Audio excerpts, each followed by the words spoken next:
I thought cardio was enough. Science says otherwise. I thought cardio was enough. For years, I was that person, out running most mornings, proud of my resting heart rate, quietly convinced that as long as I kept logging the miles, I was doing everything my body actually needed. Science says otherwise, and it took a series of genuinely uncomfortable conversations with exercise physiologists, endocrinologists, and researchers who study bone and muscle for a living to show me exactly where that assumption was, quietly failing me, and probably failing a huge number of people who think exactly the way I used to think. I want to give this the full time it deserves, because unlearning something you've believed for years, something built into your identity, I'm a runner, I'm a cardio person, deserves more than a quick correction. I want to walk you through every piece of how my mind changed. I think it's worth pausing on why this specific assumption that cardio alone constitutes a complete approach to fitness took hold so completely for me and for so many people I know. Part of it, I think, is simply how visible and legible cardio progress is. You can watch your mile time improve week over week. You can see your resting heart rate drop on a wearable device. You can feel, almost immediately, the specific kind of tiredness that comes after a long run. And that tiredness feels like proof of effort, proof that something meaningful just happened inside your body. Strength training, especially in its early stages, offers a much quieter, much less immediately dramatic feedback signal, which I think is part of why so many of us, myself included, quietly deprioritized it for years without ever consciously deciding to. I also think there's something almost moral about how we've culturally framed cardio, tied up with ideas of endurance, willpower, and pushing through discomfort, the kind of suffering that gets celebrated in finish line photos and marathon medals.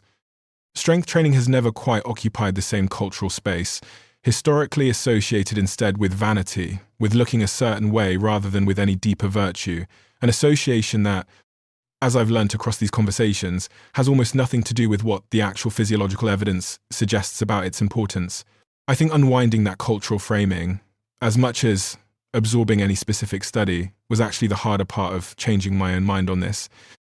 Let me start with the story that actually cracked this open for me, because it wasn't a study at first. It was a patient case a physiologist described to me, and I haven't been able to stop thinking about it since. She told me about working with a woman in her 50s who had run for over 20 years, multiple marathons a year in her prime, someone who, by any conventional definition, was the picture of cardiovascular health. And this woman came in after a fall, a relatively minor one, the kind most people would brush off completely. She'd fractured her wrist. A bone scan revealed something that shocked both her and her doctor. Her bone density was significantly lower than expected for her age, low enough to be classified as osteopenia, a meaningful loss of bone density that put someone at real risk of fracture. She had spent 2 decades doing what she believed was the single healthiest thing available to her, and her skeleton had quietly been left more fragile than a similarly aged sedentary woman down the street. I asked how that was even possible, and the explanation reframed how I think about exercise entirely. Bone density responds primarily to a specific kind of mechanical stress, the kind produced by impact and by resistance loading, weight pressing down through bone in a way that signals the body to reinforce it. Running does produce some of this stress, which is why runners generally have better bone density than completely sedentary people. But several researchers explain that pure, sustained endurance training, especially at high volume, doesn't provide nearly the same loading stimulus as resistance training does, and in some specific cases, particularly among long-term endurance athletes who maintain very low body fat and very high training volume, can actually be associated with lower bone density than would be expected, a phenomenon researchers sometimes describe among a subset of endurance athletes, particularly runners at the very high end of weekly mileage, and even more pronounced among cyclists and swimmers,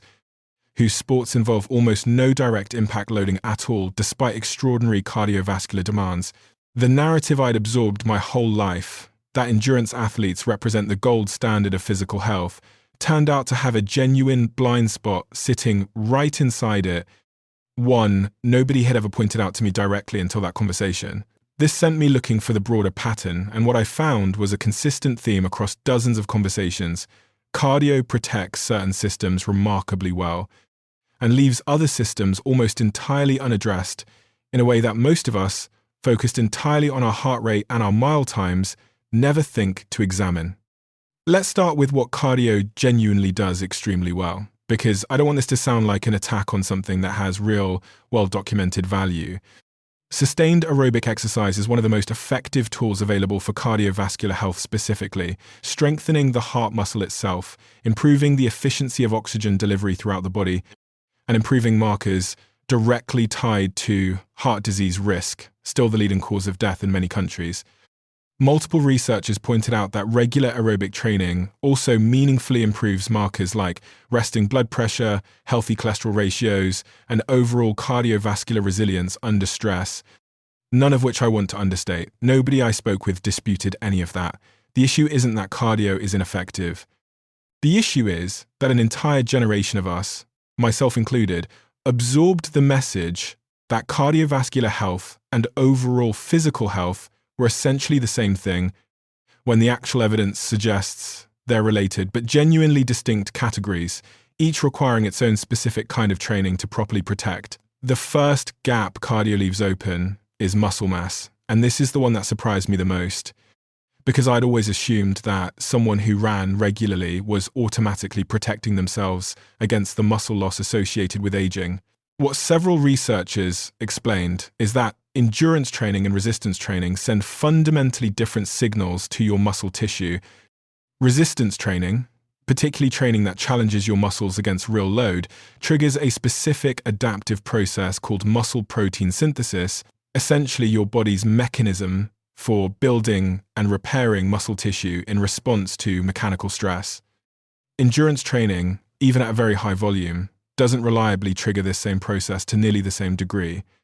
which means a lifelong runner can maintain excellent cardiovascular fitness while still experiencing much of the same age-related muscle loss called sarcopenia that affects a completely sedentary person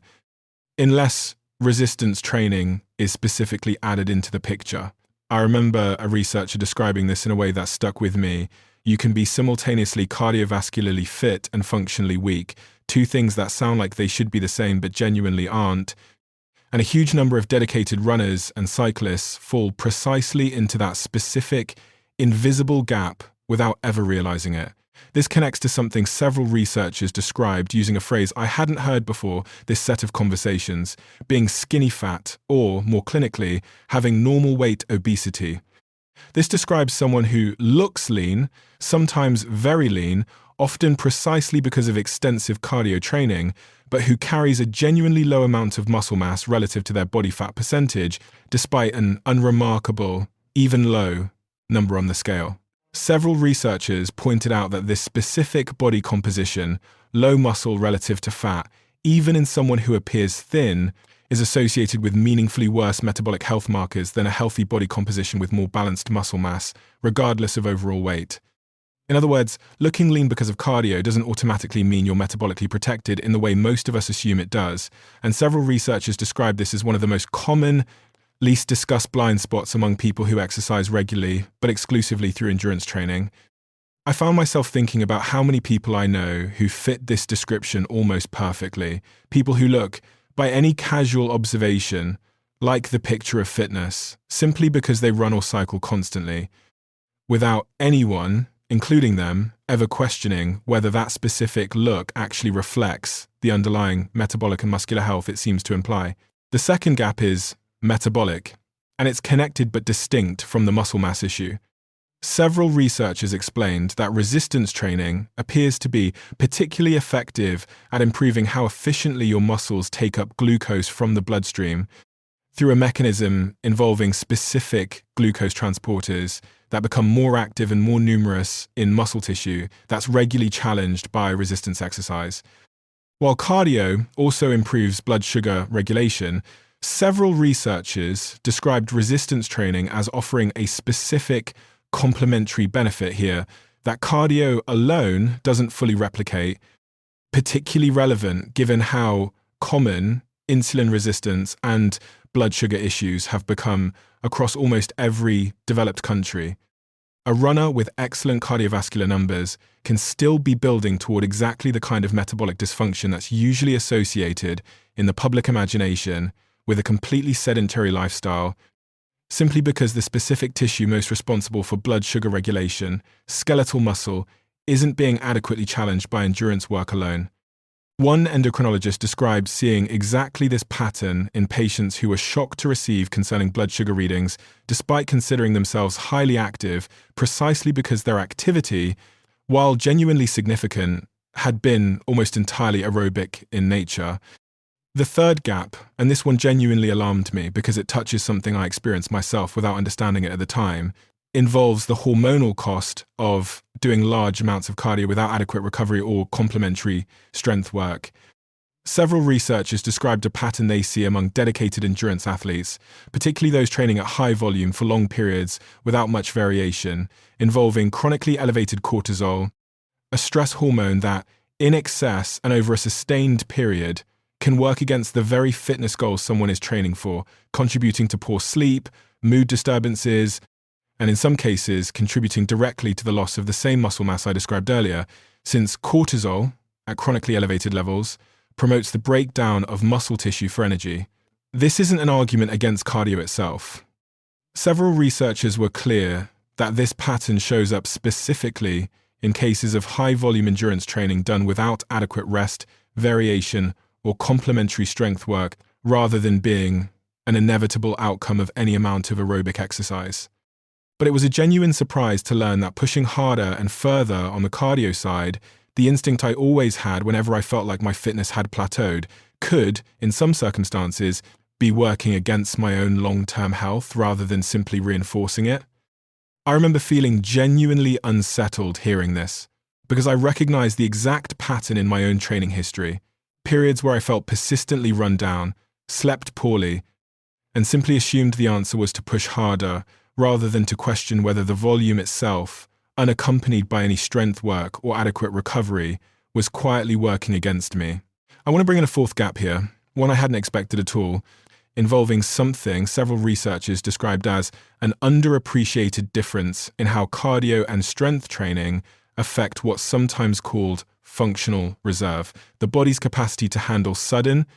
unexpected physical demands rather than the steady, predictable demands of a training routine. Several physical therapists I spoke with pointed out that endurance training conditions your body extremely well for sustained, repetitive, predictable movement, exactly the kind involved in running or cycling,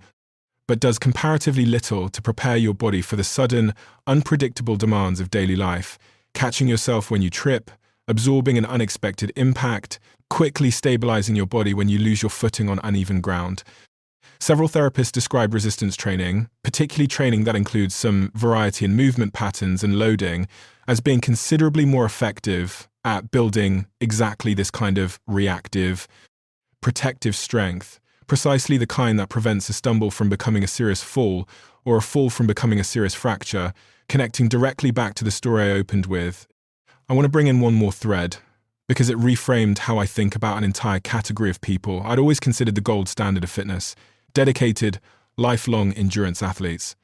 Several researchers described long-term follow-up data on aging endurance athletes that genuinely surprised me. While these athletes generally maintain excellent cardiovascular health markers well into older age, several researchers pointed out that measures of functional strength, the kind that predicts whether an older adult can get up off the floor unassisted, carry groceries, or recover well from a fall, often show a decline in aging endurance athletes that isn't meaningfully different from sedentary populations, unless strength training has specifically been incorporated into their routine. One researcher put it in a way I found genuinely humbling. She said, "We've built an entire cultural image of the healthy older person as the person still out running marathons in their 70s, and while that's a genuinely impressive cardiovascular achievement, it doesn't necessarily mean that person is protected against the specific kind of frailty, falls, and loss of independence that muscle strength, not cardiovascular fitness, most directly predicts." I thought about all the inspiring stories I'd seen over the years about people running marathons well into their 70s and 80s, and realized I had never once considered whether that same person could comfortably get up off the floor without using their hands, a completely different, and according to the research, arguably more consequential marker of their actual physical resilience. I want to bring in a fifth gap, one that came up specifically in a conversation with an immunologist, because it added an entirely new dimension to how I think about the difference between these two forms of training. She described research suggesting that extremely high volumes of endurance exercise, particularly the kind involved in marathon and ultramarathon training, can, in the days immediately following an extremely long or intense endurance effort, be associated with a temporary window of increased susceptibility to minor illness, sometimes described in the research as an open window effect, where the body's immune defenses are measurably, if temporarily, suppressed following extreme exertion. She was careful to say, this doesn't mean moderate cardio suppresses immunity, quite the opposite. Moderate, regular aerobic exercise is well established to support healthy immune function over the long term. The specific concern she raised was narrower, related to extremely high volume, high intensity endurance training without adequate recovery, and she connected it back to the same underlying theme running through every other gap I've described. It's not that endurance exercise itself is the problem, it's that pushing volume upward alone, without a broader, more complete approach to training and recovery, can create specific vulnerabilities that a person focused purely on logging more miles rarely thinks to watch for. I also want to walk through a specific myth I used to believe without ever examining it, because I suspect it's extremely common among people who think about exercise the way I used to. I assumed that burning more calories was more or less the single measure of whether a workout was worthwhile, and since a long run burns considerably more calories in the moment than a 20-minute strength session, I quietly ranked cardio as the more valuable use of my time whenever I was short on it. Several researchers directly challenged this framing. They explain that resistance training produces a meaningful afterburn effect, technically known as excess post-exercise oxygen consumption, where your metabolism remains elevated for hours after a strength session as your body works to repair and rebuild muscle tissue, partially closing the immediate calorie burn gap between the two activities in ways I'd never considered. More importantly, several researchers pointed out that comparing the two purely on calories burned during the workout itself misses the actual point entirely, since the real, longer-term value of resistance training comes from the muscle mass it builds and preserves tissue that continues to influence your resting metabolic rate and blood sugar regulation every single day, long after the workout itself has ended, in a way that the calories burned during a single run simply don't capture. I want to mention one more myth, because it came up constantly and I think it deserves direct attention. I used to assume that strength training was something you did primarily in your 20s and 30s to build muscle while you still could, and that by the time you reached your 50s or 60s, the primary tool for staying healthy shifted almost entirely to cardio and general movement, gentler, lower impact activity befitting an aging body.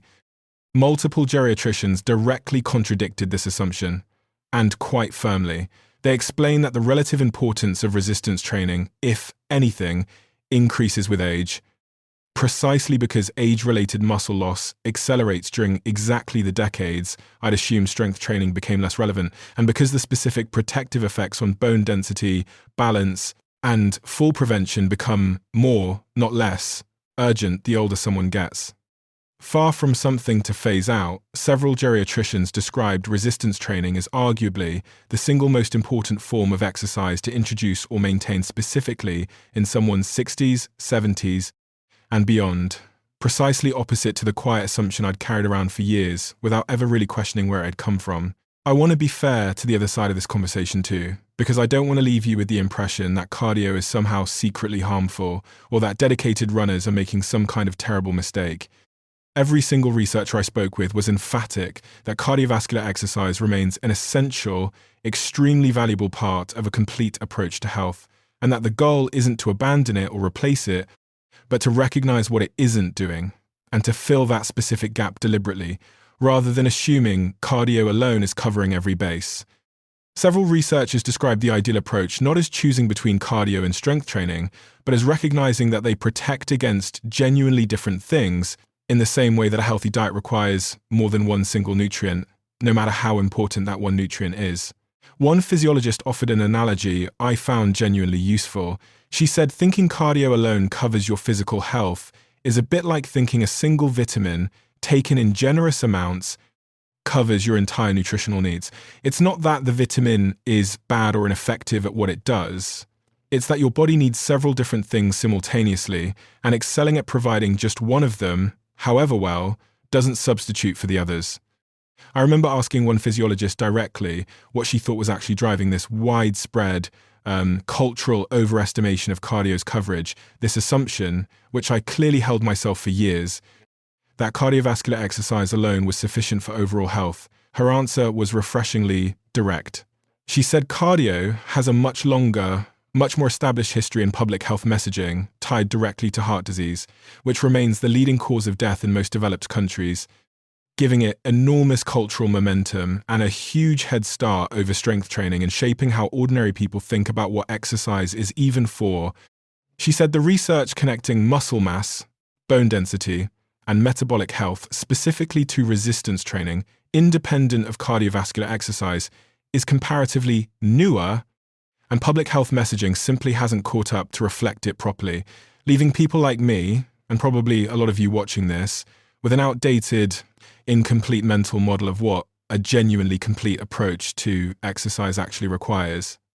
She also pointed out something I found interesting. A huge amount of exercise research historically focused specifically on cardiovascular outcomes,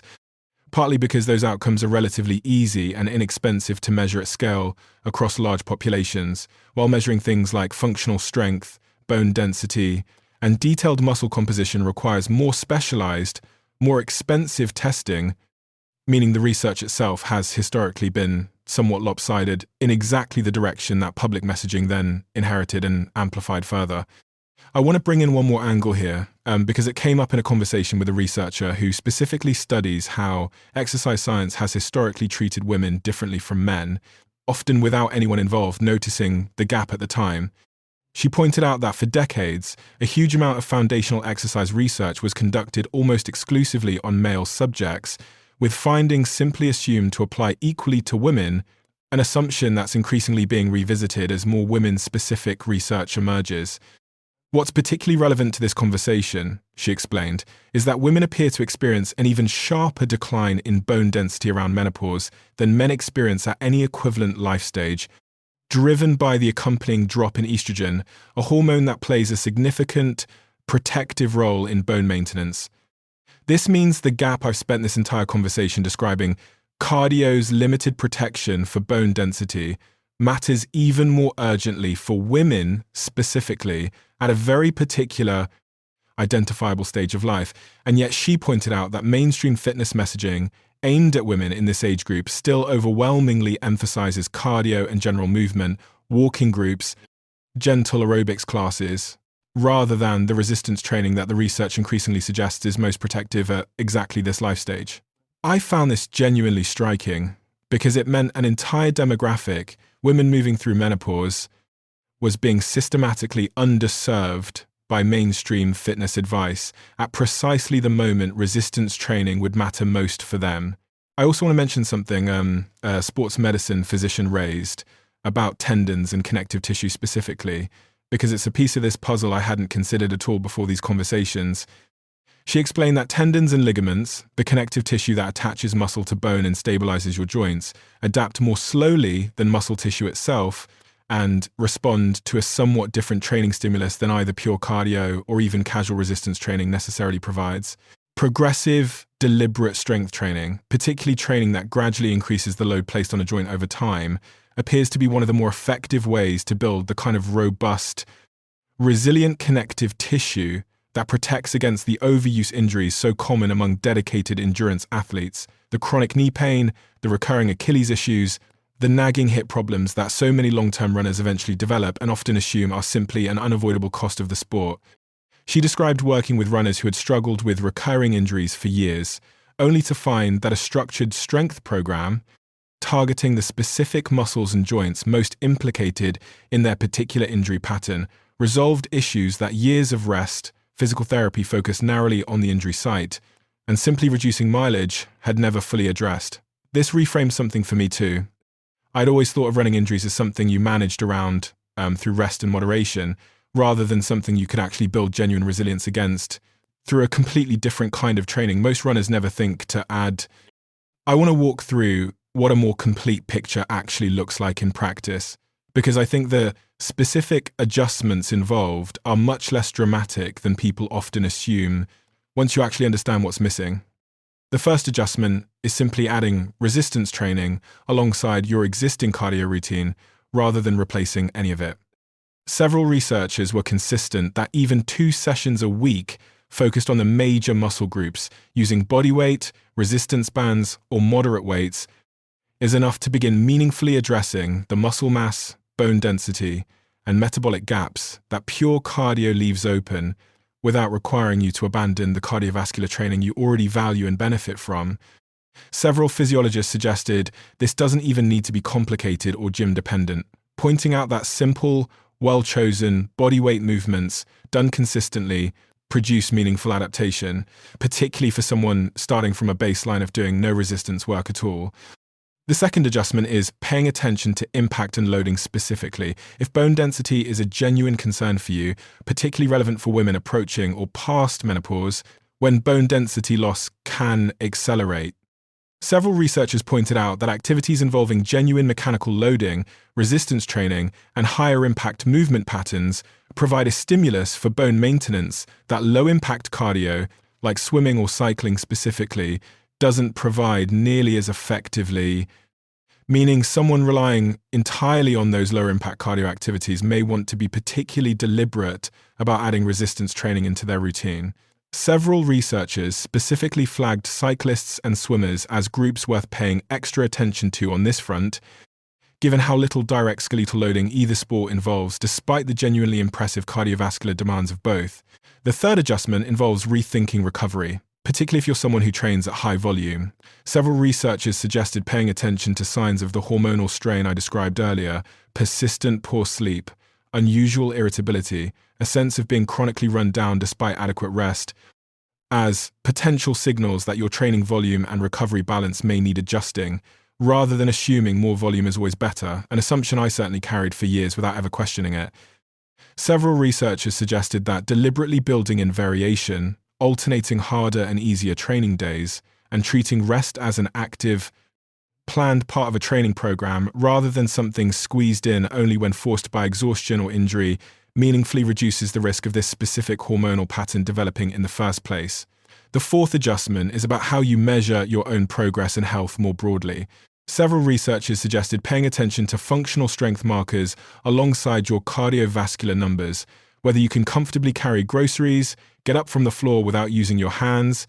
climb several flights of stairs without significant strain, as a genuinely useful complement to whatever cardiovascular metrics you're already tracking, rather than treating your resting heart rate or your mile time as the complete picture of your overall physical health.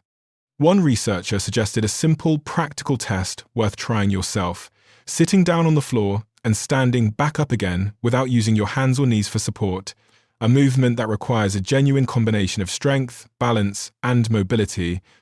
and one that several studies have connected to broader measures of physical function and even long-term mortality risk in older populations. An almost embarrassingly simple test compared to the sophisticated cardiovascular metrics most of us obsess over instead. The fifth adjustment, and I think the most important mental shift out of everything I've described, is simply letting go of the assumption I held for years that dedication to one form of exercise automatically implies overall physical health. Several researchers were clear that genuine, complete physical resilience requires addressing cardiovascular fitness, muscular strength, and bone health as 3 related but genuinely distinct pillars, each requiring its own specific kind of training to properly protect, rather than assuming excellence in one area automatically covers the others. Several researchers suggested thinking of these 3 pillars almost as separate accounts you're responsible for funding, rather than assuming that generously funding one account somehow tops up the balance of the other 2. I want to spend a little more time on the specific population. I think this message matters most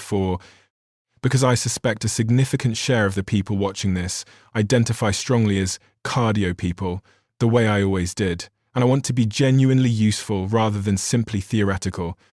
If you're a dedicated runner, cyclist, or swimmer, several researchers suggested this doesn't mean rethinking your entire identity or abandoning the sport you love. It means treating 2 focused resistance sessions a week as a non-negotiable complement to your existing training, not an optional extra to squeeze in if time allows. Several coaches who work specifically with endurance athletes describe this addition as something that, once adopted, athletes rarely regret and frequently wish they'd started years earlier, both because of the injury prevention benefits and because many find their actual endurance performance improves as a result of the additional strength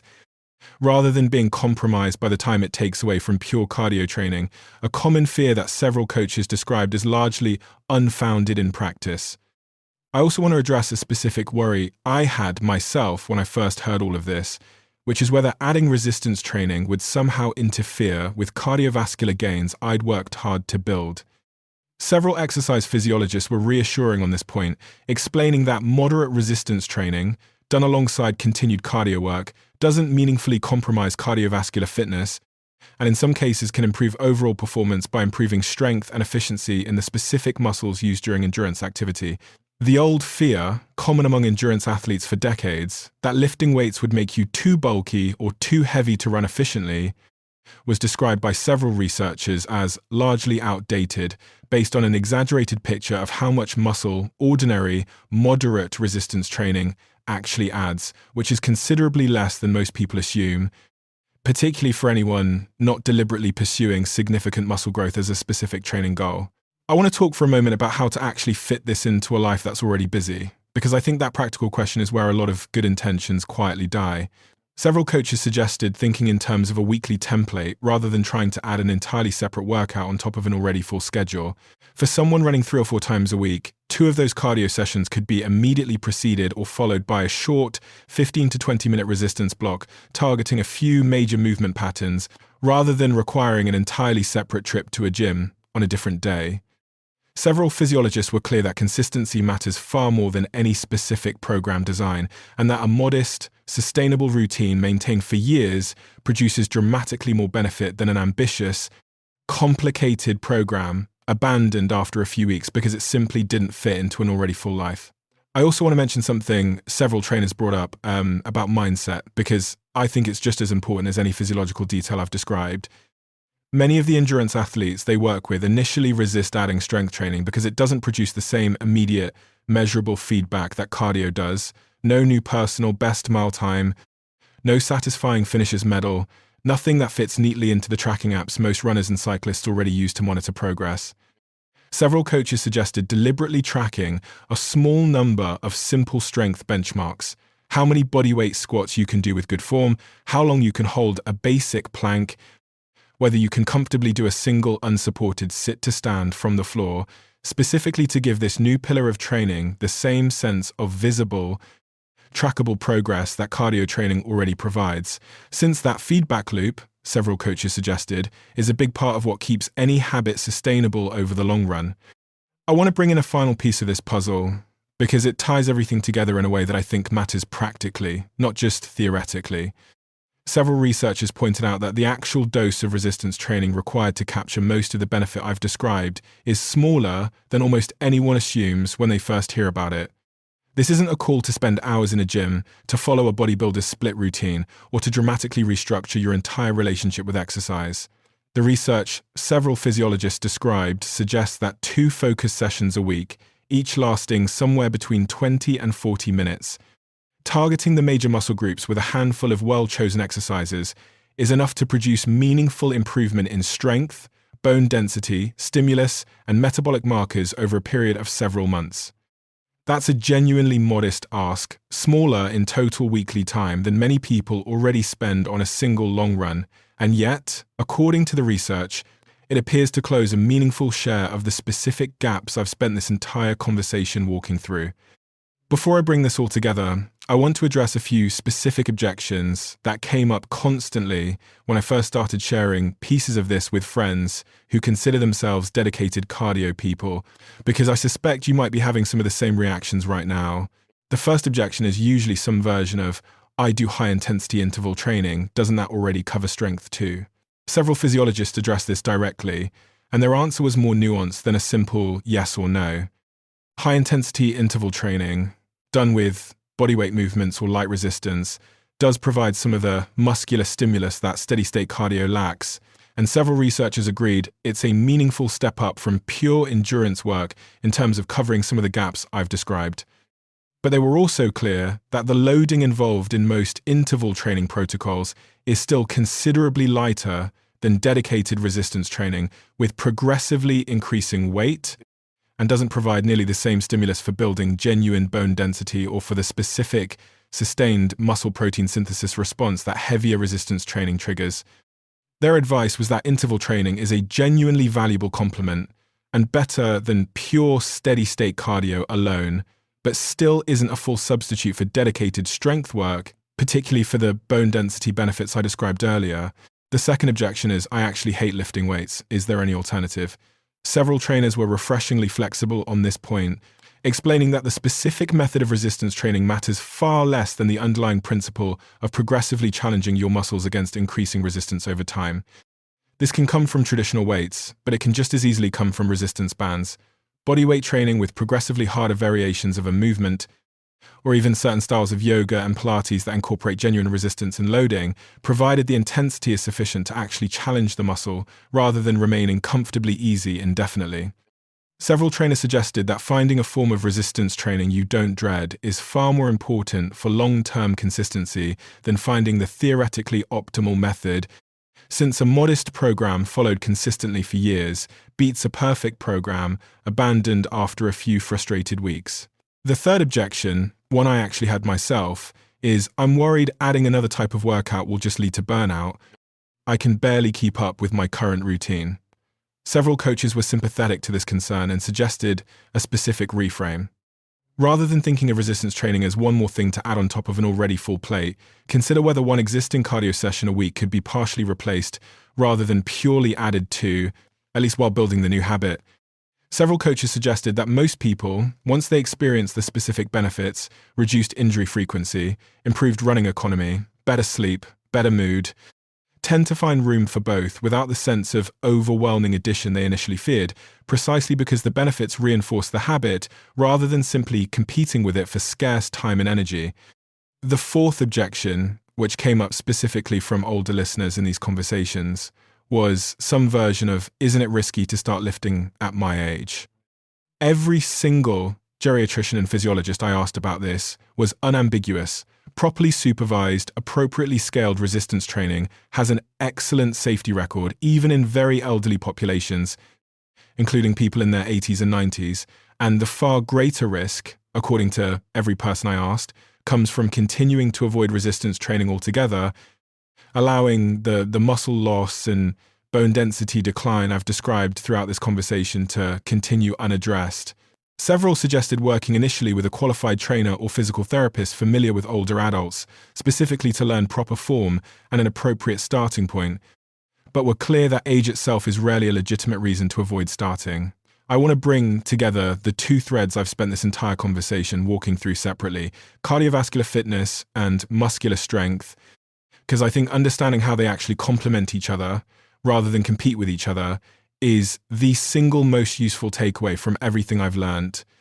Several longevity researchers described these two forms of fitness as capturing genuinely different dimensions of long-term resilience, both independently predictive of how long and how well someone lives, in ways that don't fully overlap. Cardiovascular fitness appears to predict resilience against the kind of systemic, whole-body stress involved in illness, infection, and cardiovascular events specifically. Muscular strength appears to predict resilience against the kind of localized, mechanical stress involved in falls, fractures, and the gradual loss of independence that so often defines the difference between a genuinely good old age and a difficult one.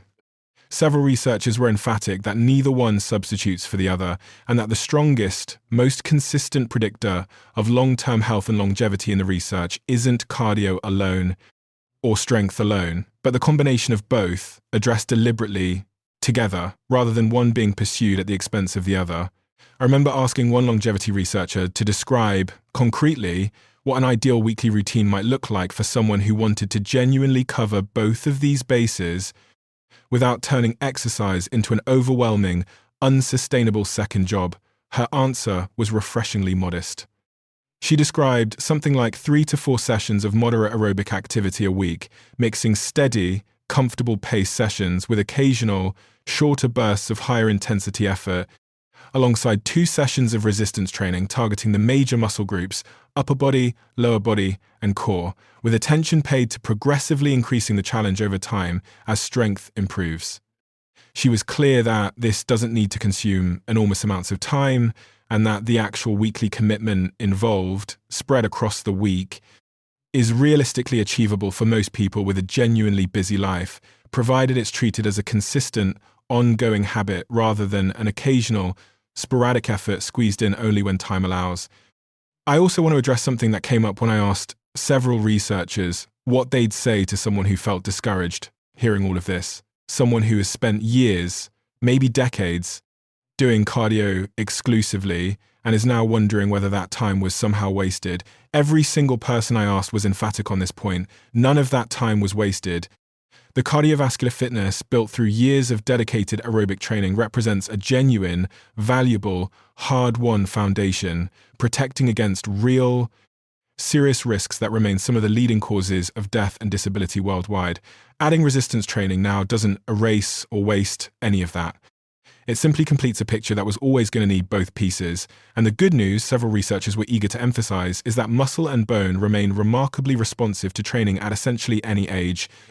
meaning someone starting resistance training for the first time in their 40s, 50s, 60s, or beyond can still expect real, measurable benefit, even if they'd give almost anything to have started decades earlier. The best time to have started might have been years ago. The second best time, according to every single researcher I asked this question, is simply now. I want to end with something. The same physiologist who first told me about that marathon runner's wrist fracture said, near the end of our conversation, that has stayed with me since. She said, the woman in that story wasn't unhealthy. By almost every conventional measure, she was one of the healthiest people her age that this physiologist had ever worked with. What she was, instead, was incompletely trained, having poured 2 decades of genuine discipline and effort into one specific pillar of physical health, while unknowingly leaving another pillar almost entirely unaddressed. She said, that's not really a story about failure. It's a story about an incomplete map, one that most of us, myself included, have been quietly working from without ever realizing a large section of it was simply missing. I spent years assuming cardio alone was enough. It took hearing about a marathon runner's broken wrist to understand exactly what that assumption had been quietly leaving unprotected the entire time, and I don't intend to keep working from that incomplete map for another decade, now that I finally know what the rest of it actually looks like. If there's one image I'd want you to carry away from everything I've described tonight, it's not a specific statistic or a specific study. It's the image of that woman, 20 years of genuine discipline, genuine health consciousness, genuine effort, sitting in a doctor's office being told her skeleton had quietly become more fragile than she ever could have guessed, not because she'd done anything wrong, but because she'd only ever been shown half the map. I think about how many people are living exactly that story right now without any idea it's happening, simply because the specific gap cardio leaves open doesn't announce itself the way a slow mile time or a rising resting heart rate would. It stays invisible, often for decades, until a fall, an injury, or a routine scan reveals what's been quietly missing the entire time. I don't think the answer to any of this is fear, and I don't think it should stop anyone from lacing up their shoes tomorrow morning and going for the run they were already planning. Cardio remains genuinely, seriously valuable, and nothing I've described tonight should be taken as a reason to abandon it. What I hope changes for you the way it changed for me is the quiet assumption sitting underneath the running shoes, the assumption that logging enough miles automatically means your whole physical house is in order. It doesn't, not on its own, and now that you know exactly which room in that house has been sitting empty, filling it doesn't require nearly as much as you might expect. 2 short sessions a week, a bit of patience while the strength builds, and a willingness to let go of an identity. I'm a cardio person that never needed to be so narrowly defined in the first place. I also think there's something worth saying here for anyone raising kids, or coaching young athletes, or simply influencing how the next generation thinks about exercise, because several researchers pointed out that this exact same incomplete picture is being passed down quietly through youth sports culture right now. A huge number of young athletes are pushed hard into endurance-heavy training, running, swimming, cycling programs at a young age, often with very little structured resistance training built in alongside it, partly because of exactly the same cultural assumptions I carried for years myself. Several sports medicine physicians who work with young athletes describe this as a genuine, growing concern. Not because endurance training is inappropriate for young people, but because introducing appropriate, well-supervised resistance training early appears to build a foundation of bone density, joint stability, and connective tissue resilience that pays dividends for decades afterward in exactly the areas pure endurance training leaves underdeveloped.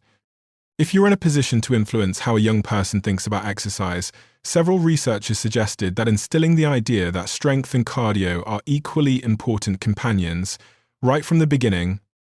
rather than letting one crowd out the other by cultural default, might be one of the most valuable, longest-lasting gifts you could offer them, sparing them the decades-long detour it took people like me to finally arrive at the same conclusion. I want to leave you with one final thought, because I think it reframes everything I've described tonight in the simplest possible terms. For years, I thought of exercise as a single spectrum, with doing nothing on one end and doing more cardio on the other, as though pushing further along that single line was always the correct direction to move in whenever I wanted to get healthier. What I've actually come to understand, after all of these conversations, is that physical health isn't really a single line at all. It's closer to a small set of separate, equally important dimensions: cardiovascular capacity, muscular strength, bone density, metabolic health, each requiring its own specific kind of attention,